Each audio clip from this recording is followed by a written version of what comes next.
only avoidable, or not necessarily avoidable, but I have a theory that Durk knew about this the whole time.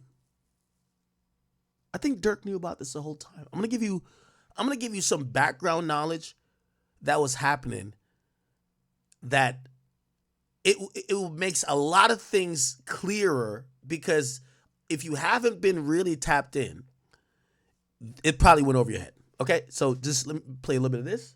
This is talking about the indictment and also kind of alleges a couple of things as well. Here we go. Since he died, just come outside and go to war about him. He say, no, I'm thinking he let a how got him. He say, no, I say, let's go to war about it. Where he go? You better know the morgue got him.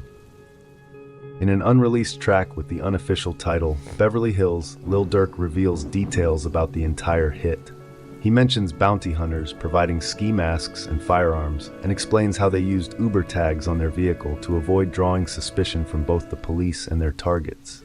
He even rapped, "Pop in traffic, we in Cali ride through Beverly Hills with choppers." In the song, Threats to Everybody, Lil Durk rapped, "Ain't no sneaky war, money makes them killers, pop outside who you ain't seen before." This line is a clear reference to two members from TBG Lil 4 Mob being on the hit. A surprising twist occurred after the Chicago members were arrested. Lil Durk immediately booked 2 flights, one to Switzerland and another to Dubai. He then arranged a private flight to Italy, but was apprehended in Miami before he could board. As if the situation wasn't already bad for Lil Durk, this makes it even worse. The FBI definitely knows what he was trying to do. And as if this wasn't enough, an individual, who I won't mention by name since he's not confirmed to be the snitch, a once close friend of Lil Durk, is speculated to be an informant for the FBI. Even though it's pretty much confirmed by members, it has not been revealed by the FBI in the documents. A couple of years ago, in 2022 if I remember correctly, he was released after 12 years in prison for attempted murder. Durk took care of him and his family during the entire time, and once he was released, he gave him $50K. This individual, once deeply embedded in their inner circle, is now rumored to be an undercover informant. If it's him, Durk is in big trouble since this individual has been connected to all of them: Durk, Zoo, Booka, Taytown, Lamron, the entire OTF, and the affiliated gangs around them.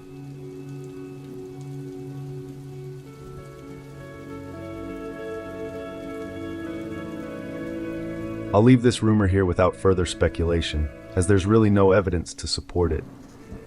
It began when the individual changed his Instagram name and started dissing BBG, the rivals of MTV 079, of which he's a member. BBG is also the original set of OTF Booney Mo. Additionally, the rumored informant was arrested on a gun charge last year, and during his incarceration, his child's mother was killed. Her family has alleged OTF's involvement. Regardless, the truth will likely surface soon. Until then, I won't speculate further, as if this person isn't the informant, these rumors have put him in a very dangerous situation.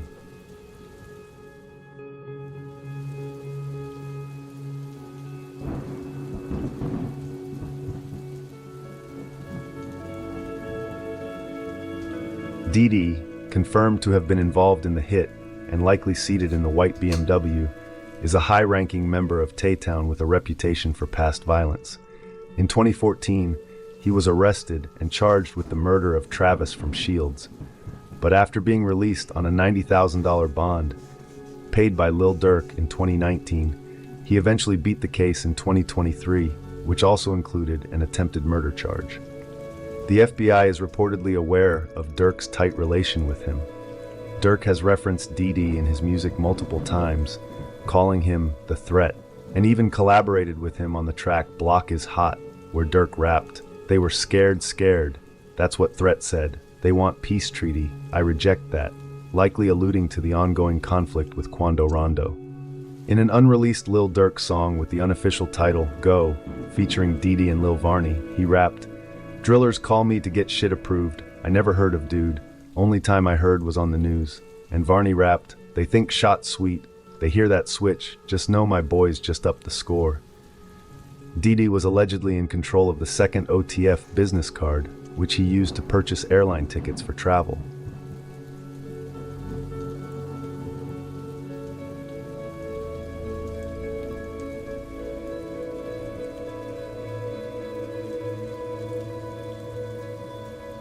Brown Eyes and Flacca, who were two of the arrested and confirmed to have been on the hit, are members from up north in Chicago, more precisely TBG Lil 4 Mob. They have been arrested multiple times before in Chicago for various crimes. I don't think they have any direct connection to Lil Durk, but rather that they had contact with Dady and someone else from Lamron, Taytown, or OTF. It did say Didi recruited these guys, so I guess, interesting. Brown Eyes is even followed by Day on Instagram. Brown Eyes and Flacca were the two shooters and were most likely brought in just to do the dirty work. They were caught on surveillance cameras from the gas station, killing Lil Pab and shooting at the black Cadillac. An interesting fact is that TBG Lil 4 Mob were allegedly the set. Yeah, remember I said, so if those two were the shooters, the other shooter is co-conspirator 2. I said that co-conspirator 2 is the one that's snitching on Durk. So the third shooter, whoever that is co-conspirator 2. They won't name him. We think he's telling. And that's who we think is telling on Durk. But clearly these guys, they were recruited by Didi, so they probably don't even know nothing about Durk. That killed young Pappy from TFG PBG in May 2015.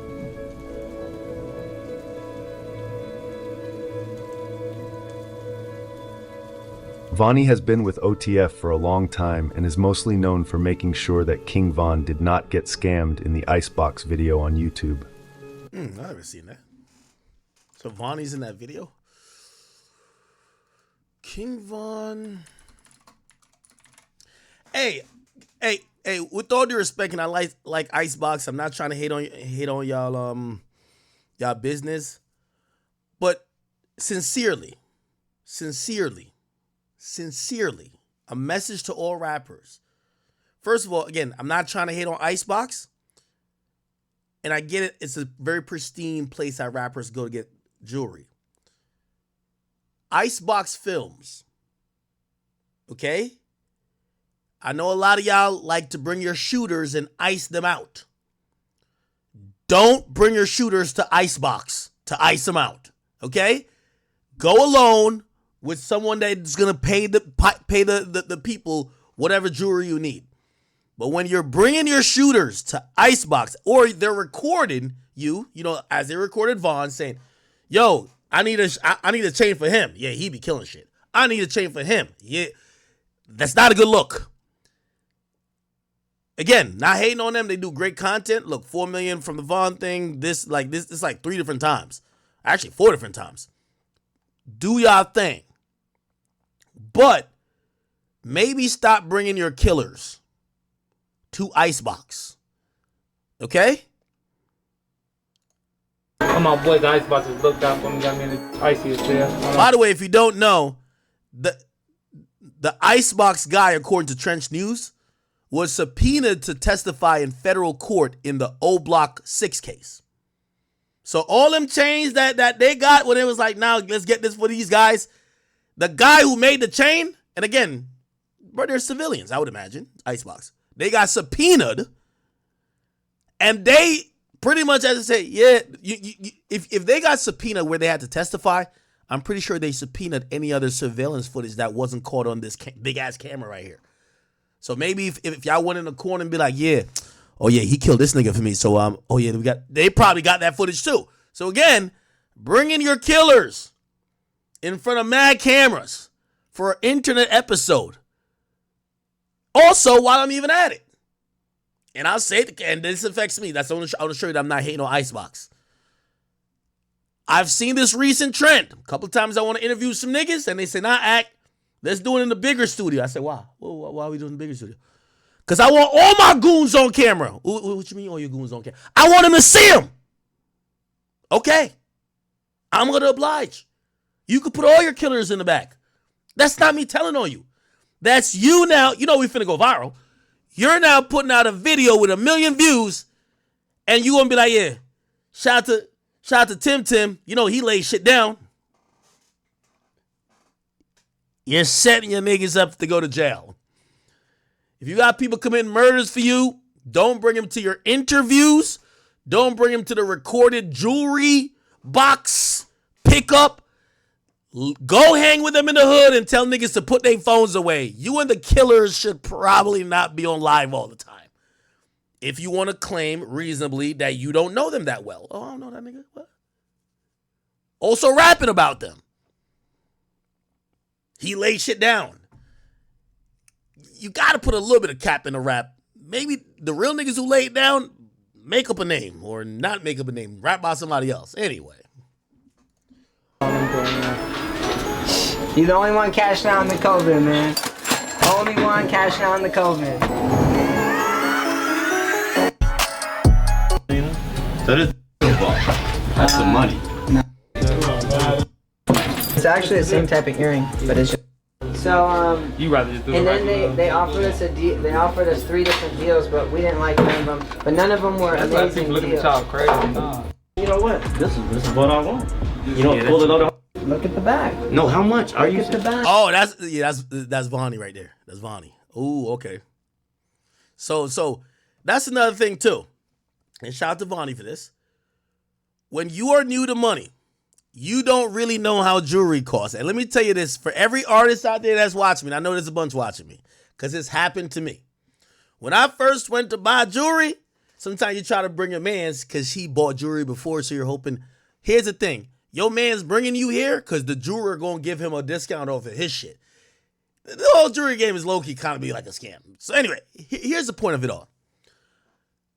A part of you getting finessed, because this has happened to me too. That's why I don't like strip clubs that much.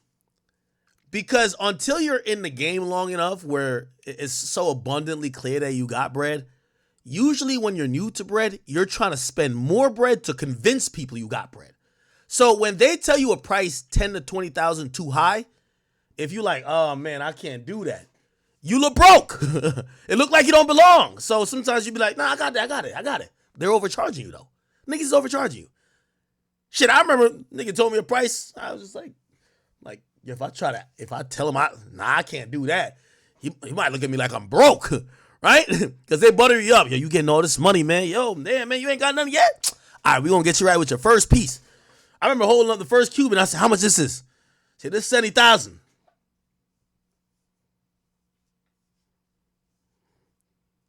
I got it. I'm pointing to my man. Yeah, the backpack. Yeah, I got it. My broke ass. Hear my broke ass. You know how I try to do it?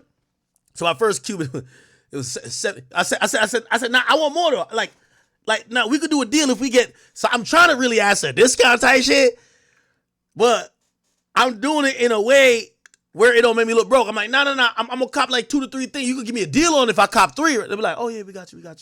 So basically, by the time I did it, I think I spent 100. It was like, all right, no, we'll give you. Now we gonna just work. That's 60, right? That's all right. Bet. I got the brace. That's all right. Bet. Man, that shit probably cost 30 grand. Like, let's get that chain that nigga told me $70K is probably 30 grand, nigga. I got it upstairs. I gotta go get that shit appraised. I ain't gonna lie to you, yo, chat. I went to my real talk, and I know I'm sidestepping a little bit, but y'all know what you get from an act stream. Yo, I popped out at Rutgers University. I went there for college, if you didn't know. I popped out to the homecoming, and I ain't wear no jewelry, I think. Did I wear jewelry? No. Maybe I wore my small Cuban. That shit cost me, how much is small Cuban? I think that cost me like 25 or 30. And they claimed they gave me a discount. Whatever, cool. I wore that, and I wore my Cartier and a bracelet. And when I went there, like, mad people like, oh, act here, like, yo, just going crazy, whatever. I was like, whatever. And I'm dapping some niggas up and taking pictures with them. I'm looking at them. That's what I hate about jewelry. I got on real shit, but maybe they that rich because I don't know these niggas. Everybody got a Cuban on. Everybody got a Cuban on now. And I'm starting to think, does everybody really got like $70,000 to spend? So I ain't gonna lie to you, chat. Like, I'm probably either done wearing my shit, or I'm just like, I'm not gonna sell it. I'm just gonna leave it, bro. Like, I'm tired of this shit, bro. Cause the fake shit, the Moissanite niggas, is killing the game. A nigga coming with Moissanite, like, I'm dapping up a nigga. I'm like, yo, does this nigga even have a job? Niggas is popping out with Moissanite. They look just like your shit to the naked eye. The Moissanite shit look just like your shit. So if you bought this to look rich or flex, the nigga who bought the Moissanite looks exactly like you. So now I'm like, what the fuck? The Moissanite niggas is going crazy. So now I'm like, God damn it. So imagine me wearing my shit. I'm risking, because I'm thinking, anytime I wear my jewelry, I'm thinking I got $100,000 on me. Niggas might try to, I gotta even move a certain way. These niggas got probably $800 on them. You get what I'm saying? So like, bro, why'd you spend $100,000 for? No fucking reason. Because you're trying to look different, but then all the nigga got the Moissanite and they look just like you to the naked eye. All right, they might not be famous, but like, so now I realize me showing up and people say, oh, that's act. That's bigger than what I'm wearing. So I don't know. I was actually Googling. I'm like, is there a new type of shit that niggas ain't bootleg yet that could show that my jewelry is out of this world? And Vlad showed me this shit, which was low key. Vlad was like, because Vlad has a Richard Mille. He has a Richard Mille. It's $250,000. And he showed it to me.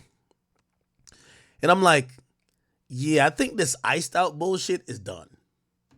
I think I'm going to just get like a rare, you know, them little weird ass watches, but they're rare, but there's no diamonds on them. And you're like, oh yeah, that's $300,000. I'm like, all right, maybe that's the flex now, because everybody got Moissanite. Anyway, I just went on a whole little rant or a little sidetrack. But yeah, these days, you can't tell, man. You can't tell. But this is the reason why I went to that story, because everybody who just gets money, a jeweler has finessed. They tell you they're giving you a deal. They're like, nah, just tag me on the gram. Nah, I took 10 bands off it. Just tag me on the gram. You know what I mean? Or the jeweler be like, nah, I just want to make a video saying you cop from me and you my client. You're like, all right. He's like, nah, I'm going to take, yo, you can't do 8. Like, nah, I'll do for 70 as long as, we'll just make a video. Just tag me on the gram. You done gave him mad free promo. He got 15 other clients. 15 other celebrity clients. And then like probably 100 regular people. And he took off $10,000 that it really didn't even cost. This shit cost 40. He's selling it to you for 80. He said, do a promo video for me. I give you for 70. Yo, stupid ass still paid 30,000 over the price. This is a finesse. Fuck. Anyway, I said all I had to say. First time, I don't know if this is the first time, but he shows up to go get jewelry. And I guess Vonnie is there to kind of make sure you don't get scammed. Let's play it. She's like, man, you know what? This is what I want. You know, pull another 140, you know? I'm saying my mom got a Camaro. Yeah. Exactly. Yeah. That's why I just had to pay it off. I told her to trade it in and get a new one, but I don't want my Camaro. See? Chat, I'm telling you. This is when you just finally got some money. When you talk to people, you're dying to let them know I'm rich now. I'm rich now. Nah, yeah, my mom got a Camaro. Nah, I told her trade it in. Paid off. He's qualifying himself because he thinks that these jewelers only deal with super rich people, and that he's trying to qualify himself to them to say, oh, no, I'm rich now, too. Now, I told my mom got a bullshit car. I told her to get a better one. You know what I mean? You're going to see it. It's a little too, like the little $2 one, the little, Yeah. And then she got grandkids and all types, so why you want a little Camaro? Nah, I just let her keep it. SUV. Yeah. Proud of you, man. Dog, you came a long way. You came a long way, man, for real. So that means you're giving us the watch for how much? However you look at it. Yeah. Now, he's smart. This is where they finesse the fuck out of you. This is where they rob you blind. So you just give us the watch for $5 then, and then you just keep the earrings. We don't want them earrings. No. That makes sense, don't it? Just give us.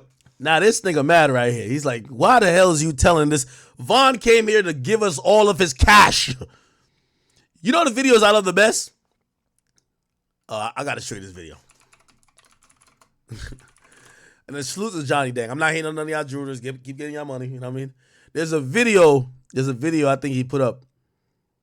I think it's with a what do you call the guy name again? Oh, it's with Funny Mike. Yeah, shout out to Funny Mike. You know, Funny Mike getting that bag. And Funny Mike go there and they make a video where it's like he gets some shiny shit and Funny Mike get all the money. No. Funny Mike get the shiny shit and Johnny Dan get all the money. It should be looking hilarious. Watch this. Look. My birthday, what you say? Too easy. Too fucking Yeah. easy. Come on, man. Come see what's going on, baby. Look at this. Yeah. Big boy birthday, man. You know what's funny? Like, these look good. They look amazing. But the funniest part of it is always when they're handing the money over. Like, the niggas flexing with your money and you're flexing with like these diamonds that we don't really know. Like, I was listening to like, I think CJ So Cool go off on a rant. Like, he's been going through some shit. He said,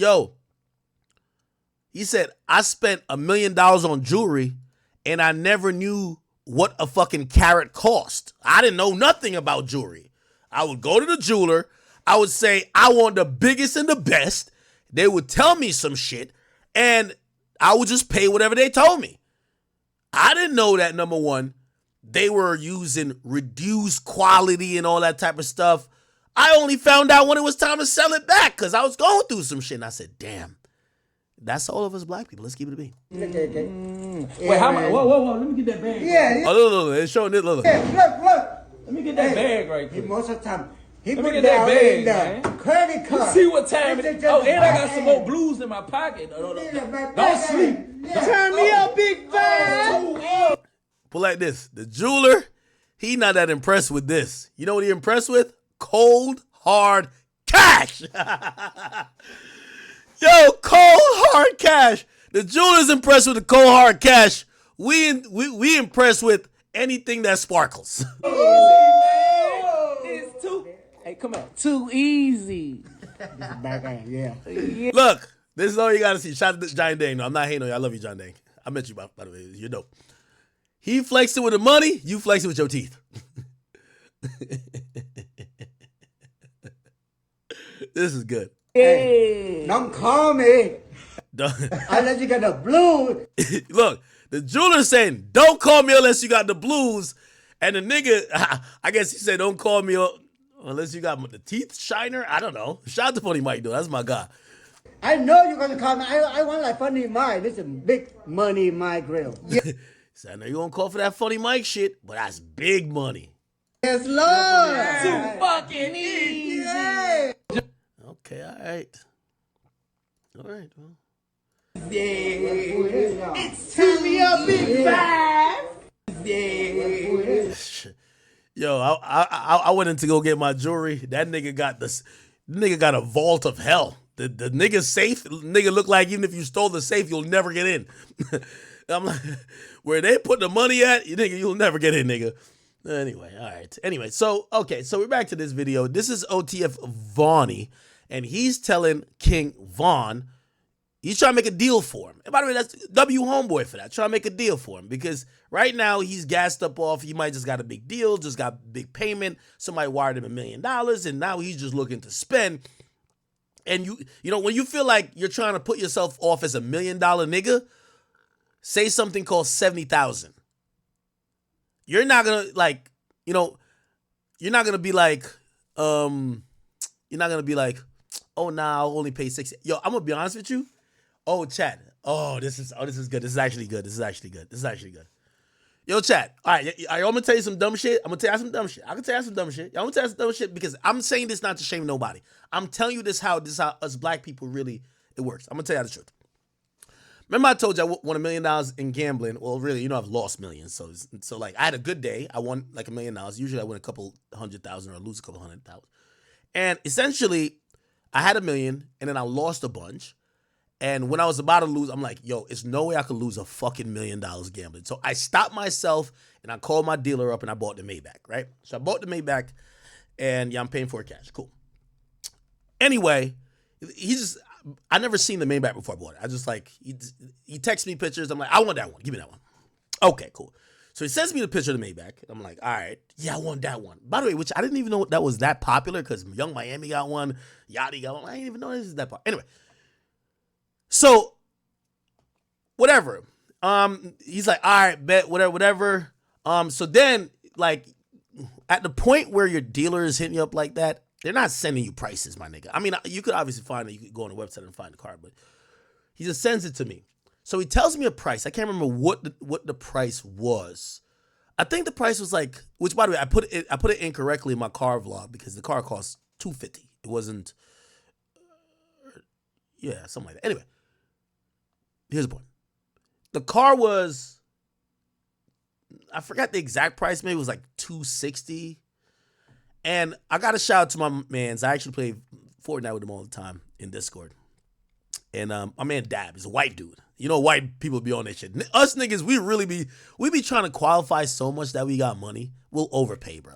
White people, they're always like, no matter, because they don't care about wearing wealth and showing, like, they usually, unless they're on some nigga shit. Anyway, so they give me so the dude says, all right, so is this, the guy knows how I deal with him. I buy all my cars cash.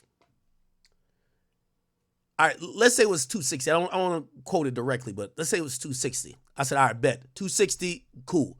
So I'm talking to this guy, and he says to me, he's like, yo, me being, you know, I bought my first car, which is, I still have my first car. It's a 2010 Mazda 3.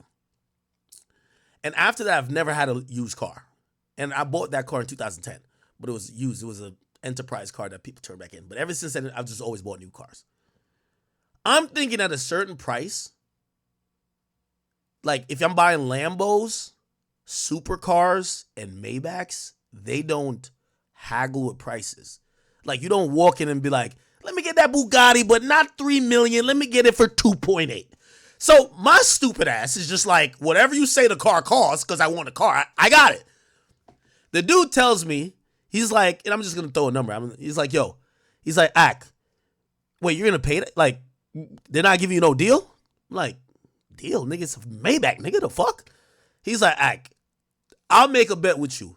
That dealer you're doing it with will give you a fucking deal. I'm like, no, they won't. It's a fucking Maybach.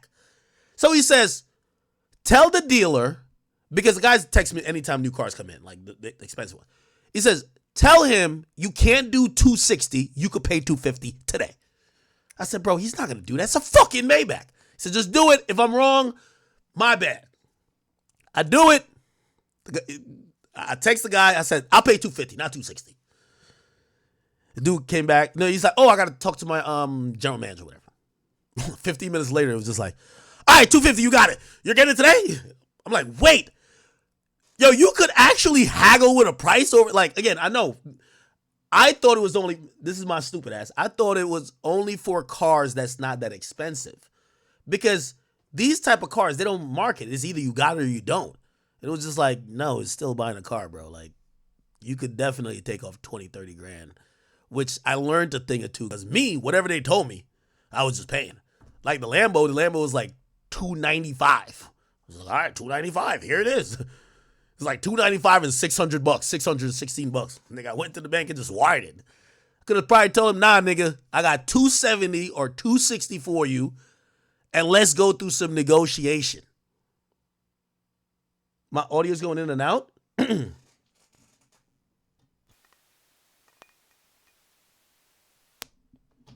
Anyway, I'm good? Let me know if it's good or it's cracking. Wants to fix your mic, nigga? Am I good? Mic check, mic check, mic check. I'm good now?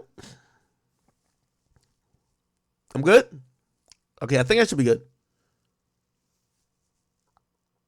Okay. So essentially, I found out that not because you're buying really expensive things, and it wasn't their fault, it's my fault. I'm going under the assumption I got to show y'all that I'm rich. By the way, here's a qualifier thing too. You know why I never had a car loan? This is why I never had a car loan.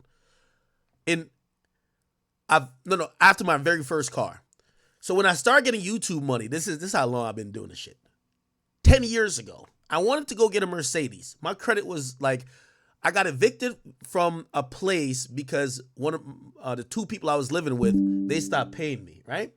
Or they stopped paying their share of the rent. My name was on the thing. We got evicted because I was either going to have to pay for all three of us or nothing at all. So anyway, we got evicted. My credit's fucked. I'm getting money. It's 2014. I want to buy a Benz. I go into the Benz dealership. I try to go buy a Benz. They look at me and they said, okay, all right. Like I pick out the Benz. And I'm like, this is great. Like I sit in it. I'm like, oh my God, I'm going to finally own a Benz. Remember, my only car still is a Mazda 3, 2010. I said, all right, good. Yeah, I want this. Now I'm feeling myself too because I say, yo, I want people to feel like yo, is my app still fucking up? My mic, I mean? If it's,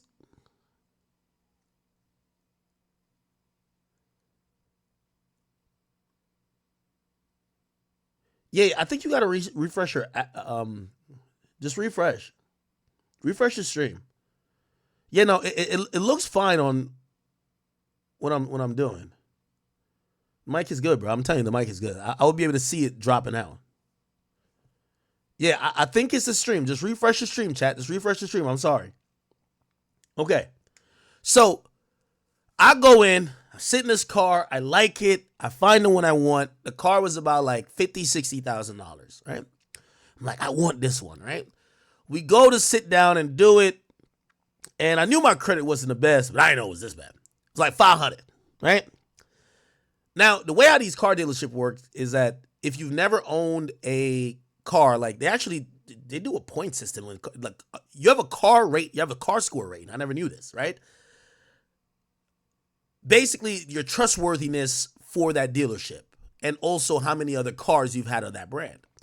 So it's my very first car I'm trying to get. I think it was a C-Class. What's the C-Class? I can't remember. And $50,000, $60,000. I sit down with a person. It's definitely on y'all end. I sit down with a person and they're trying to figure it out. And they said, all right, the credit report came back. It's not that good. And I said, oh, fuck. I said, what can we do? Yeah, I think it's YouTube acting. I think YouTube is acting up. Is everybody on Twitch okay?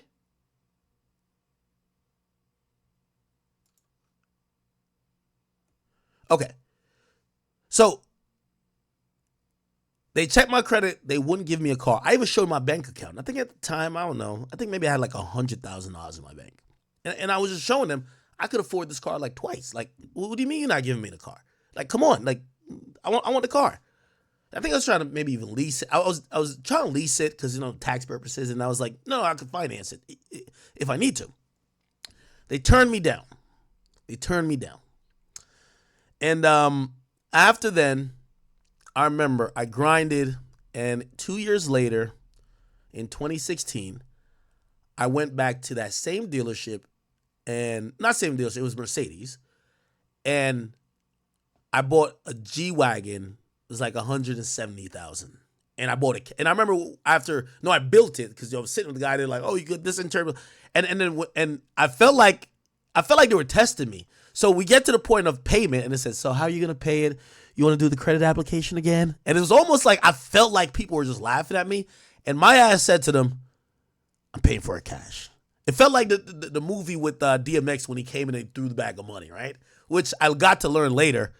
It don't work like that in real life. You don't come and throw in a bag of money when you're buying a $170,000 car. No, nigga, you're gonna wire that bitch.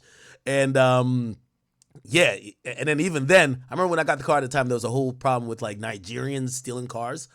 So they wouldn't. They had a 30-day hold on issuing the title because they couldn't issue the title because people were sending those cars immediately to Africa, and there was a whole like title fraud. I don't know. Anyway, here's the point. That me trying to prove myself got me into that mindset. A young black guy who just started making some money. I felt I had to. When I was turned down, I had to show I did have the money. Now, subsequently, I ended up buying everything with cash. House cash, 3 other cars cash. But still, I never really utilized credit. I mean, nowadays I am because I'm starting to leverage things. But it goes into this conversation with Vaughn. I get why you need some homie. Now, granted, I don't know if this guy has business sense or not. But the dude is there trying to help Vaughn, right? Like, yo, bro. Yo, you could get a deal from these guys, dog. Like, yo, dog. Yo, this fucking earring costs what? Nigga, stop playing, bro. Like, yo, give Vaughn a deal, nigga. Like, what are you doing? So he's trying to work the deal. You'll notice Vaughn is being quiet. Earrings. We don't want them earrings. No. That makes sense, don't it? Just give us the 1 to 5 right now. I want to take a shot with you like that. It's the same. So how much you tell? Dude said, I can't do that now. Look at Vonnie. 5 then, and then you just keep the earrings. We don't want them earrings. No. That makes sense, don't it? Just give us the 1 to 5 right now. I want to take a shot with you like that. It's the same. So how much you telling me the earrings for? Those are. Look at the back. No, how much are you? Look at the back. Okay, the They're not back. expensive. The back says 600. Okay. So that means you giving me these for 5,500. Like I said. Yes, and plus tax. Come on, man. You know Coming out of quarantine like that. I have to, bro. Dude said tax? What the fuck? Man, if a jeweler tell you taxes, cap, man. All they be doing, especially when you paying in cash. You think a jeweler who gets $20,000 from you in cash reports to the IRS they got $20,000? First of all, the jewelry that you bought for $20,000 really costs $10,000. So you know what they're gonna say? Oh, we got $14,000. That's an appropriate markup. $14,000. So the $6,000 is fucking, you know. Now, granted, you know, the bigger you get, it's harder to do because, you know, the government is going to easily see that you're scamming off the top, right? Like, every now and then you see, like, some fucking Chinese spot who all cash transactions, they don't report at all. They get caught up in some shit. Hey, how much you say you want for this? 70? I can sell for 80, no trade. 70 cash? No. Wire transfer? Yeah, because it's 70. You see that? The dude said I could sell it for 80,000 no trades. This tells you everything you need to know about the business of the business of jewelry. The guy says wire transfer. And he says, "Nah, I can't do that." What? What do you mean? 70 cash? No. Wire transfer? Oh no, never mind. He's saying $70K for the cash. Sorry. Yeah, because it's 70 in the parking lot? No, bro. Now this dude knows he's on camera. Von don't do it. Don't. Yeah. These are investments, except y'all gonna give y'all another story. I'm gonna give you another story. I'm just putting y'all on game.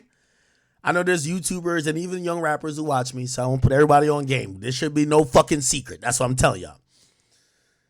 All this about investment shit. Man, when you go to one of these jewelers, respectfully, in hip hop, if a plain Jane Cartier costs more than the iced out Cartier, by the time these jewelers take the product that cost a lot and put a bunch of diamonds that cost a little bit around it, the initial value of the product depreciates, right? So anyway, I was in a jeweler. I was at a jeweler's spot. It was a birthday for my girl at the time. And I remember when we were there at the jewelry spot before, I was thinking about, earrings, and they gave me a price on some earrings, right? And it looks big, like it was some shit that looks big, whatever. I'm like, all right, cool. So here's what I'm thinking, because I'm thinking all jewelry's made the same.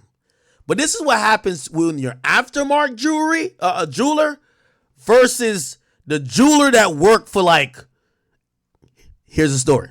So I remember I didn't buy it at the time. All right, I said, okay. Her birthday comes around. I said, all right, you know what? Well, let me go get her some earrings. It'll be some dope shit. Let's go do it. Now, the jeweler I'll be fucking with is in New York. I want to go to New York. Like, yo, let's go to some local shit.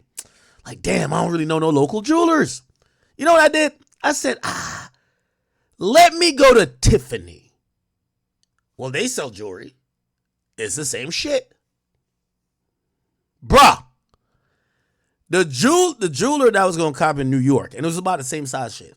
That nigga was like, yeah, it's like $10K, whatever. And I'm like, so I'm already thinking, I'm like, I could drop $10K for that. You know what I mean? I could, she going to be extra, like, when she's sucking that joint, it's going to, like, that's that. So I'm like, it's going to be like $10K. Gang, could you tell me? I walked in Tiffany. First of all, you should know everybody's in suits. Everybody, but I'm thinking I'm in there on some, nigga, I got it. Let's do it, man. So, ain't no prices nowhere that you can see. I couldn't see a price to save my life. I'm looking around, ain't no prices. So I just I said, what size you want, baby? I'm like, how much is this shit? Said, let me get that one and that one right there. That one and that one. Or no, and let's see both of them. She put both in her ears. I was like, all right, cool. What you like better? You tell them. Because the person there, like everybody's even the woman's in the suit. I'm like, the fuck? So you tell her which one you like. She told me whatever. Again, they're both the same size, don't matter. I said, I bet. Let's do that. Yo, chat. I said, let's do that. So cool. So now I'm trying to figure out the way, the smooth way of asking the price. Because this is Tiffany's. But I walk in with my Cuban. I got my watch. I got my bracelet. Remember, my whole jewelry kit is like 100 bands. So I'm in it. So I'm like, man, I'm looking at my shit all shot. I said, man, give me them pussy ass motherfucking earrings. We ain't Tiffany's though. All right, he just said, oh, great choice. You know, they always say some compliment. Great choice, like, these are to die for. Oh my God. I'm thinking this bitch better die sucking my dick when she get these. Come on, we got this. Bruh. They told me them 2 pussy ass piece of earrings cost $38,000. Nigga, my heart jumped from here to here. Now my bitch ass is here saying, well, I look fucking, because I told him, I said, nah, it's her birthday. You know, I got to cop her something nice. Now, here's the thing I'm going to keep saying about these hip-hop jewelers. They're not selling you what Tiffany's is selling you. That's a fact. That's a fact. They're not selling you what Tiffany's is selling you. Nigga, it said $38,000. Bruv, I'm trying not to play broke. And of course I got it, but it's just like, nigga, I didn't think I'm paying that for no fucking earrings. I'm thinking about that. I'm like, yo, my mama used to be a school teacher. That's my mom's whole year. Fucking earrings, especially, I don't care about jewelry like that. I'm like, so now, and we had this conversation afterwards. So now I'm like, nigga, I'm looking at her to say, bitch, you better not say you really want these. So I asked the question to not make me seem broke, but to put it in her decision. I said, oh, 38? Okay. All right. So I look at her and I said, how bad you really want these? Nigga, the look on my face was, you know that SpongeBob meme? You know the sponge? The dehydrated joint? I look at her like this. Bitch! You better not say you want these shits real bad. Fuck that! But I couldn't say it because I'd be the broke ass nigga that fucked up and walked in here because I pulled her in there.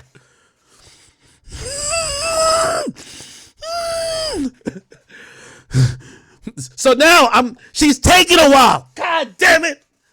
What the fuck? So now I can't be broke, so I'm starting to throw some shit in the air. Think of what you could get with 38. You know, it's up to you. It's up to you. But just think of what else. And I think she started realizing the hint of, yeah, this broke ass nigga ain't trying to pay for this shit. Broke ass nigga ain't trying to pay for this shit, man. Yo, she was just like, and she gave me the out. I'm gonna keep it a beat. She gave me the out. She was like, you know, I like him, but you know, like, I'm not in love with him like that. We could go look around. Could you hold these? And I was like, nigga, I'm sweating bullets.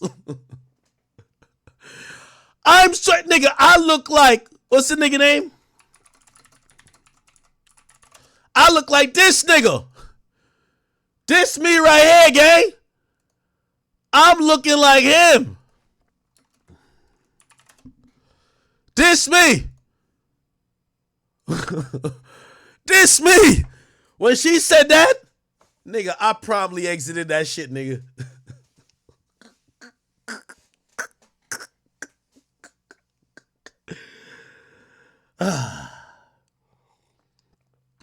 So let me ask a question to any jeweler out there. Y'all could take this tracks or whoever. Why the fuck, when I go to y'all store, y'all could show a nice pair of earrings and it'd be like, hey, these earrings cost like $5,000 or $10,000. And I go to the Tiffany store. It's a reason why they got commercials on TV. And that same size earring costs $38,000. What the fuck are you selling and what the fuck are they selling? That's the question. That's when I knew I'm done with jewelry. Nigga, what? Anyway, let's get back to this. We need to be at 30 right now. Okay? We need to change the earrings. 30 right now. Come on. By the way, here's another thing. The nice lady in the suit that was selling this to us and the gentleman, they weren't into, I could tell, they weren't into haggling. It was almost like when they was watching me, first of all, I walked in with a backpack. It was almost like, broke. It's like Security be on high alert. Broke. They're here. Oh, the broke ones. Like, I ain't even gonna lie. I'm qualifying myself to show I got bread. But they looking at me like, he's gonna ask for a discount. He wants to haggle. Oh my God. It's a haggler. It's a haggler. Calm down. Jesus Christ. 2.5 carat each ones. Man, 30,000 right now. That's it. That's all we got. I couldn't. We wouldn't even be able to touch it. We can put them in the 4-prong mounting if you don't like the 3-prong mounting. 30,000. We would not be able to get anywhere near there, like anywhere at all. Gang. Is this Linda? We got a lot of cars. Nah, that's my grandma name. She just passed away. All y'all do is go in. Yeah. Okay, what color gold? Yeah, I know how to go. What's gonna be nice to Folks with women? motor cars I of don't know. Atlanta. You like Alex over She ain't there? got none. Chat, I went on a Tiffany store afterwards, gang. I'm gonna see if I can find the shit that they try to sell me, bro. Bruh. Nigga, I used to see, you know, be like, yo, get your ring with Zales. I'm like, all right, Zales. Nigga, I went to Tiffany Co, nigga. Let me see if I can find what the fuck, earrings, nigga. Let me see if we can find it in this bitch. Nah, nigga, it was a big ass rock, nigga. It was none of this, nigga. It was just a diamond. Let me see if I can find this shit, man. Man, I don't know. And by the way, it wasn't like some extra special shit. Like,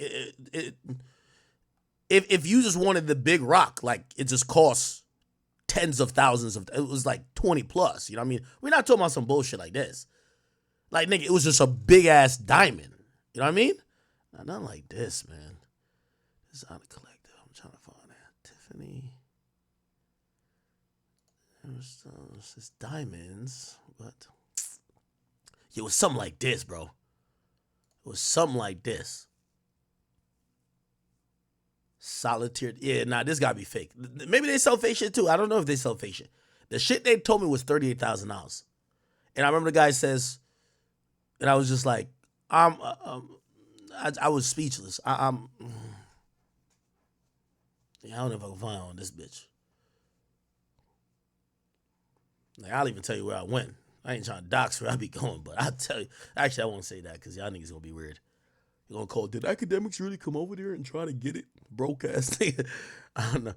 But something like that, man. You see, the thing with diamonds, to me, like if it was like, I don't know how big this is in real life. Or know if I know this is real diamonds. But if it was this big, bro, $1,300, let's go. But they told me $38,000. Like, what the fuck is this?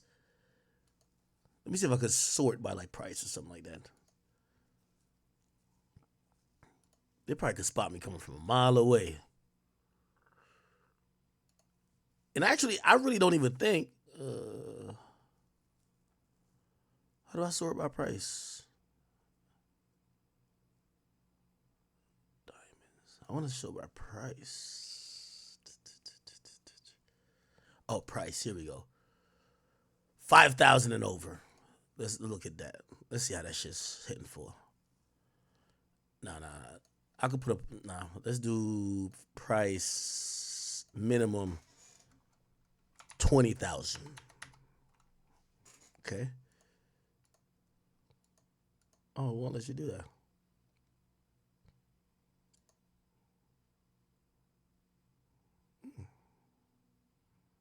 Yeah, it was no shit like that.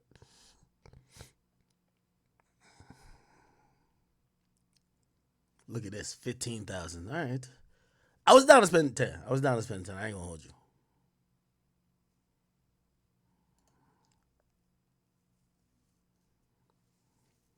See, when you up in the store with your girlfriend like that, you thinking about all the time she done clean, cook, sucked you off. Like, you thinking about all good shit. Like, you know what? All right, man, you leave me alone. You don't bitch and argue. Like, you good. This is like an installment for you to shut the fuck up. I'm sorry to say it like that. That's what you thinking. That's during the good times. Until you realize you give her a piece of jewelry, she still won't shut the fuck up. See, I can't find that shit. How much is this shit? Ooh, yeah. Look at this shit right here. Look at this shit. And to me, this little bullshit. Where is it at? It just popped up. 30, yeah, something like, yeah. Look at this. 31,000. Nigga, you know what been looking popping to me recently? Elon Musk robot for the house. Elon Musk creating some robot that could be in the house. It's gonna cost 20 to 30,000. They won't ever talk. They'll shut the fuck up. One of these joints. Tesla's gear. Nigga, yo, chat. Before I cop a chick $30,000 worth of shit, yo, Elon just, for all y'all chicks who full of mouth thinking y'all Krishan Rock ratchet, y'all act bad, trust me, before I buy one of y'all a motherfucking thing more than $20,000, I'm copping these. The one that gonna do my laundry, clean my house, and shut the fuck up. Without needing to hire a teacher. Right here. Comes to engineering design. What? Oh, the reverse bend over? Oh, this shit's crazy. Yeah, Elon, you fucked the game up, man. Y'all hoes better come with better skills. I ain't gonna lie to you, and I'm saying hoes respectfully. Yo, I'm copping 3 of these. I already said it. When these drop, I'm copping 3 of these. 3 of these. They're gonna do my laundry, clean my house, and shut the fuck up.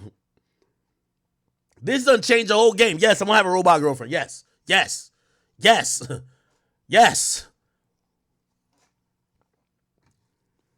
And I'm sorry, y'all women got something to compete with. I'm gonna tell you why. I know I went off the topic. We won't get back to Durk, but come on, we chilling for a couple hours. I'm gonna tell y'all why y'all got something to compete with now. Because if sucking dick and riding cock is the only thing you offer, well, there's bitches doing that for $200. So if you think that you cooking, cleaning, vacuuming is some priceless shit, well, Elon Musk just captured everything you do non-sexual in one robot, and you might be out of business. I ain't gonna lie to you, man. The human essence when developing Optimus. From the get-go, Tesla designed Optimus to embody a human-like nature. Standing at 5'10" and with an optimized weight of just 138 pounds, this makes for a robot that's not too heavy or bulky, even in the smaller homes. Yo, chat, I promise you I'm getting 3 of these. And it can't talk back? No one's going to want a noisy robot constantly. I don't want a noisy chick. Making sounds while it performs tasks. So from the start, Tesla. The only thing, hey, put it like this. Y'all women better step up y'all game. Real talk. Because I think the robot maid is easier and closer to replacing the woman than the constantly making than the robot dog. Sounds while the robot dog ain't there yet. I gotta be able to pet you sometime, chill with you, you be the homie. Like your dog, at least my dog, provides me mental peace. No arguments. Me and my dog never argue about shit.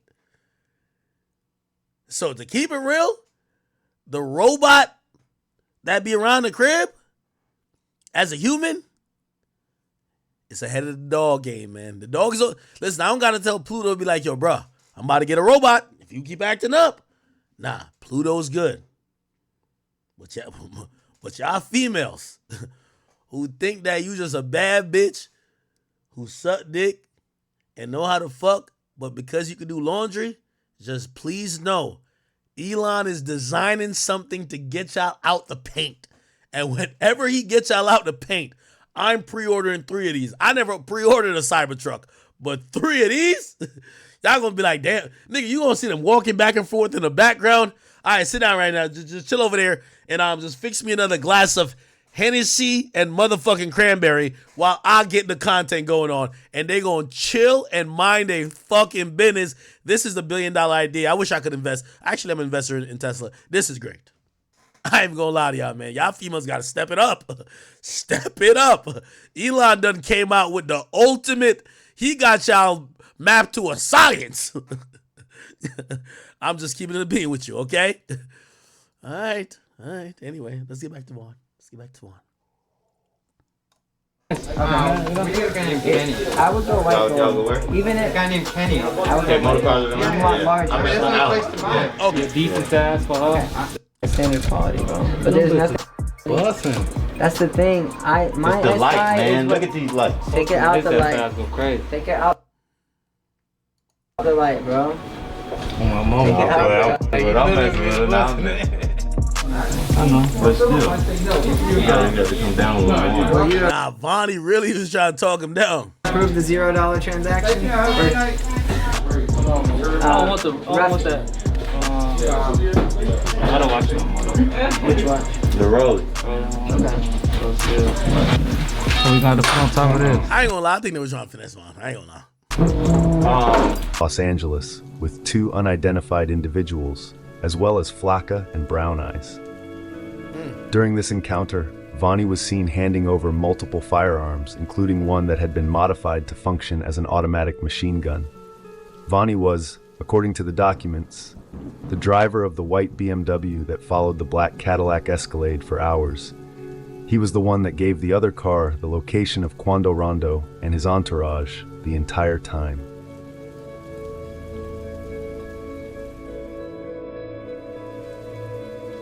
OTF Boogie is from 072, and he was the driver of the white Infiniti that pulled up to the gas station. He parked the vehicle so that Brown Eyes and Flacca, who were sitting behind him, could jump out and start shooting. Boogie has been affiliated with OTF for a long time and was very close to Lil Durk's brother, D-Thang.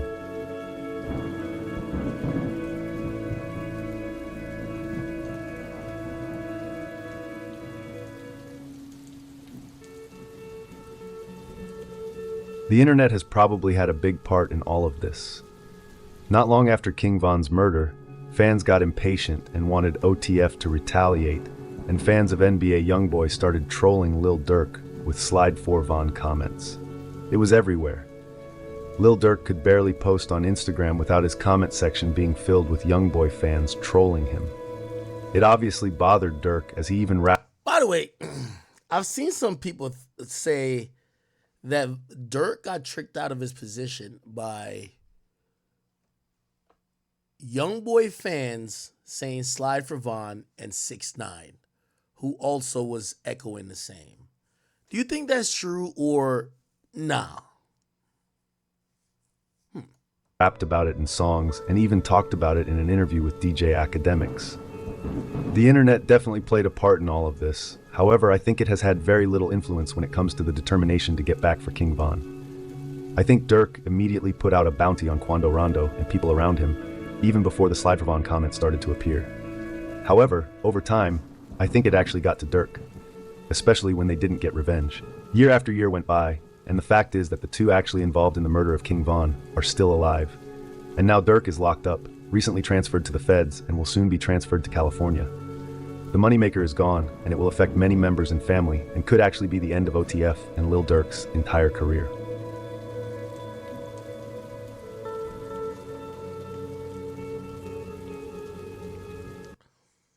This is Lamar on Lil Steve. I hate the internet because it's all fake love like Chicago. The whole Chicago don't want nobody to be great with shit.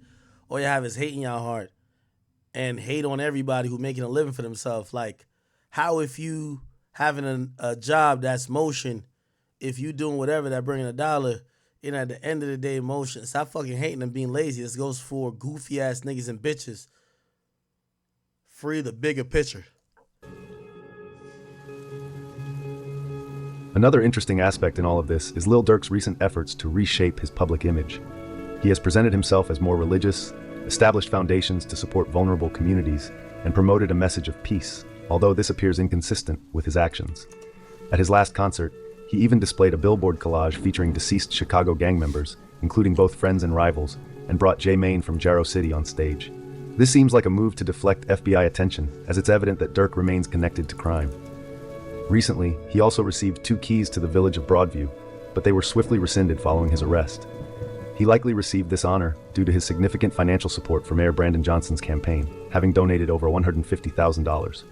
As we know, politics often operates on exchanges of favors, which may explain. So here's I ain't gonna lie, the mayor kept it pretty diplomatic about his thoughts about Durk. What's important to know is that, let me see here, Mayor Johnson.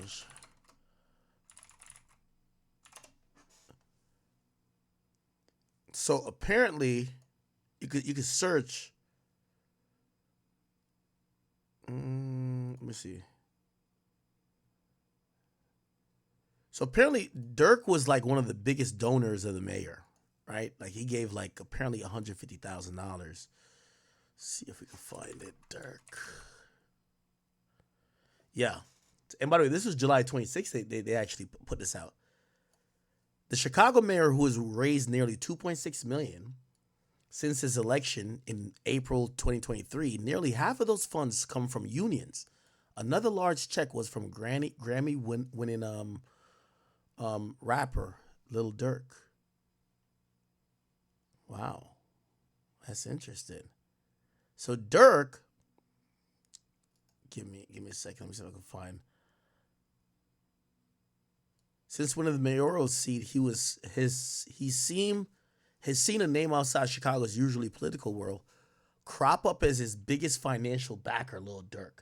Chat, I have a theory that Durk knew about this the whole time. Durk was trying to be smarter than a lot of other people. He was starting to, I don't think he thought the feds were going to come. I believe that he was going to, I believe he thought maybe being involved in politics and kind of back it. You gotta remember, a long time that Chicago hated on Keith was because of the mayor. The mayor, remember Rahm Emanuel? He always said that Durk, like Keith was like one of the epitomes of violence and just like evil. He always shut down any shows or never really co-signed Keith being accepted until long after, until pretty much it was in L.A. Durk starts supporting the mayor, donates $150,000. By the way, if you look at, there's a list. Let me see if I could figure out the list. There's a list that shows all of his donators. Durk is one of the biggest donators. Mayor Johnson, Chicago. Let me just put list of donations. Contribution. Oh yeah, this might be it. Let's see if we can find it. This might show the total one. This might show the total donations, but not necessarily break it down. Let's see. Contributions by candidates. Could we sort? I don't know if we could sort by amounts. Let's sort by amounts. Okay.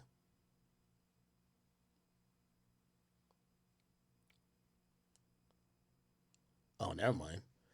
The teachers union, 1.2 million. These companies and also teachers, 60,000. A lot of teachers. Illinois, blah, blah, blah. And then let's see. This is the Board of Elections. Okay. 160,000, right? Here we go. Can we find Durk? Yeah, right here. So Durk donated this through the Voice Touring LLC, 150,000. He donated this on 6/23/2023. Now, by the way, if you ever watch The Wire, having some political favor is always good. When you involve in the streets and you start getting big time, even if you're a drug dealer, you want to be somebody who is on the good side of the politicians, because the politicians give the directions. Like when they say, yo, why is crime up over there? They're going to put the police commissioner on it to go investigate it, who's then going to come up with charges or come up with an investigation. So you kind of want to be in their good favor, where they look stupid, right? They look stupid to go investigate essentially somebody who gave them money. Okay? So you see the Voice Touring. Okay, get all that. Give 150,000. And why he was awarded the keys in the first place. So if we're going by this, I think Durk for the last year. Now I'm not saying he's not sincere, but I do believe that he's been making the steps and the efforts to try to clean some stuff up, if you ask me. You can't name me another rapper who donates $150,000 to their mayoral election from their local hometown.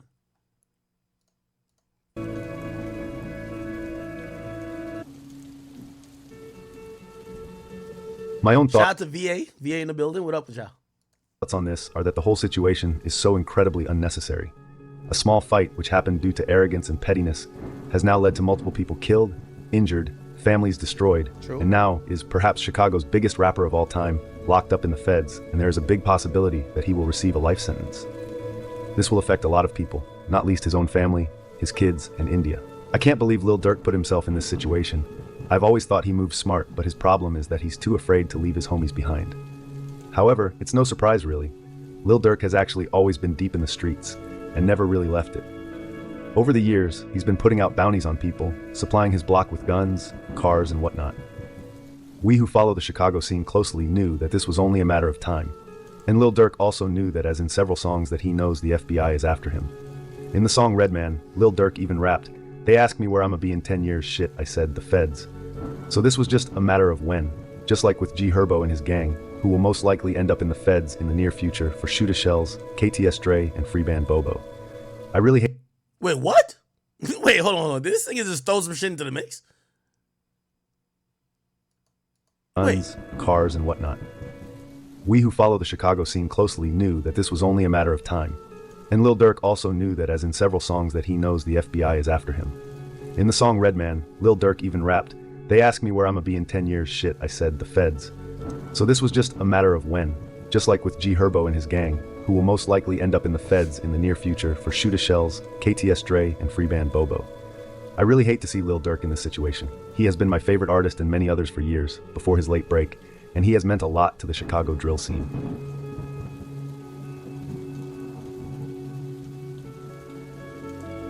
Wait, hold on. Somebody said, how y'all say Durk dumb? He got too much money to do this stuff and that. But if you ain't shit, but if shit ain't happen, he a bitch and ain't do nothing for Vaughn. Y'all be crazy. I hate when we let the internet control the streets and street politics.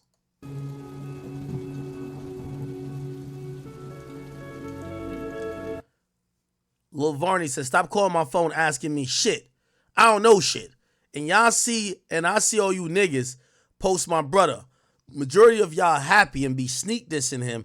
Now y'all acting like y'all hurt. Please stop the faking. Stay out of family business, and I go for all you blogs also.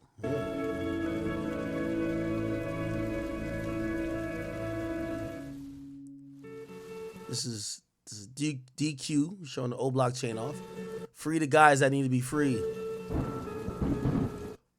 And Duty Low with him a picture say the GOAT.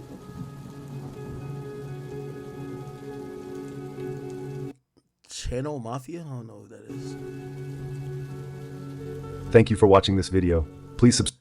Yeah, go show some love to my man Chicago scene, man. It's my boy. Goddamn interesting.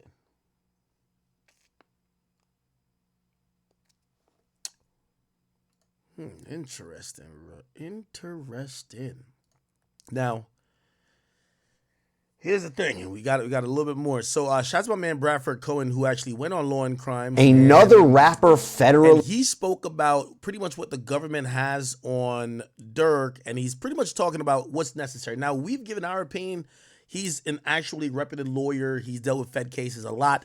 He's going to give us his opinion. He did it on Law and Crime. Shout out to them. Now, what we said is that this case is heavily dependent on a snitch because there's nothing that really ties. Again, none of this stuff looks good for Durk. I'm not going to say it looks good, but it's heavily dependent on somebody who's cooperating, who's going to corroborate the fact that Durk did in fact put a hit on somebody and did in fact somehow indirectly or through a third party pay these guys for the death and the commission of the murder. Or the attempted murder on Quando Rondo, but the death of Lil Pop. So here we're going to have Bradford Cohen break it down. He gives us some interesting information. Let me go take a piss real quick and refill my cup. To the show, Bradford Cohen, to talk more about this. Bradford, thanks so much for coming on. Really appreciate it. We have another rap star taken into custody on some pretty serious charges. Very different than the Sean Combs case, which we've been talking so much about. Just what are your initial thoughts on the indictment, the affidavit, these initial documents, and the initial allegations alleged by prosecutors? So I think that when we look at the indictment itself, what's so interesting is, and this happens quite often, they don't put all and everything that they have in the indictment because they don't have to, right? Either less is more for an assistant U.S. attorney or the U.S. attorney's office. And in this case, I think that's what they did. They gave them enough to know that they know what's going on, but not enough to know everything that's going on. I think obviously there's been some rumors that there's been a snitch among his group that has been wearing a wire for some time. And if that's the case, it's going to be a very difficult case for everyone involved, depending on how much talking there was going on. What I thought was interesting with the indictment is, a lot of things around Durk basically revolve around funding that he paid for airport, he paid for flights, he paid for hotels, he paid for car rentals, all these things that they utilized in this, quote unquote, murder for hire plot. So that's really where they're tying him in right now. But I think there's going to be more to come. And I think that there's going to be individuals that either will flip or that have already flipped, or there's going to be someone very close. I heard what he said the last part. You know what's going to be interesting, chat? So usually what we see like in drug cases or whatever is that, by the way, this is Diet Coke. And, what am I drinking? I think it's Smirnoff. This is some cheap shit. I ain't gonna lie. What's going to be interesting is this, chat. Well, in drug cases, when, the money, because it's gotten through illicit means, gets frozen, will they try to affect Durk's funds? Now, that could drastically change how this turns out. If Durk essentially can't use, I think Durk at one point claimed that, I don't know, he made hundreds of millions, right? Now, does he have hundreds of millions? I would be very shocked if Durk has hundreds of millions. I would imagine he has tens of millions at his disposal. Obviously, then he has investments that, if it comes down to it, same with Diddy, you have to liquidate or you have to just whatever, just to get access to those funds because your money's going to be your best tool here. If they kind of come up with either RICO that turns his money against him in a way where they feel that a forfeiture should be able to freeze it. For example, him getting money through music would be non-illicit ways, which means, he got it legally. But if they put together this argument to say, well, he was committing these crimes, allegedly, and these crimes that he was committing became the fodder and the promotion for the music, right? And that the success of the music, I think that's a really hard thing to prove, but that the success of the music wouldn't have been so if he wasn't doing all this crime. They could possibly try to freeze some shit. I don't think it will happen, but this is an angle because currently, to Bradford Cohen's point, they're pointing out Durk as the money man, and we could say it came through legal reasons with the or legal means with his career, but if his career is all about this type of stuff, isn't it intermingled? We'll find out later. Anyway, let me get back to it. Close to him that was wearing a wire that would be willing to testify as to his involvement, because his involvement right now is kind of tangentially involved, right? Where he's the funder, but there's no direct allegation that he said, hey, this is what I want done. There's an allegation that he spoke in code and he could have said this and all these different things, but there's no allegation that says, hey, this is what he said and this is what was going to happen. And to be clear, when we're talking about this, obviously there are multiple people involved. You can't have a conspiracy unless there are several people involved, especially something like this. Sure. So although Banks might be the most famous of the names that are called out in the indictment, he's not the only one. I'm going to list them out. In the indictment, we have Kevon London Grant, we have DeAndre Dontrell Wilson, we have Keith Jones, David Brian Lindsay, and Asa Houston. And the indictment also names 5 co-conspirators, with Banks being one of them. In the indictment, he's referred to by his initials DB, or co-conspirator 1. So here's a little bit of background on this case. And it really starts in 2020, because that is when Banks was with his friend and fellow Chicago right, let me just relation, keep going. including the interview of one of witnesses. For example, assault at the direction of banks and to maintain their status in OTF. For example, based on evidence collected during the investigation, including the interview of one of witnesses, I know that Banks put a monetary bounty out for an individual with whom Banks was feuding named TB. And then there's a footnote at the bottom of that page that reads, due to serious safety concerns, this affidavit does not provide the identity of these witnesses. Based on the FBI's investigation, I know that witnesses and or their family members have already received threats and or have been contacted in what appears to be attempts to influence their participation in this investigation. What do you make of that, Bradford? So it's basic. You know, like a lot of these allegations, you can almost take each one of these and put them into every case that we've seen as of late, where witnesses are either contacted or witnesses are offered a monetary amount not to testify. And sometimes that comes with a civil case. You know, like if there's a civil matter that's outstanding, they might say, hey, listen, there's a civil matter that you could have, and we're going to give you a settlement of XYZ. The feds automatically take that as you're buying off a witness.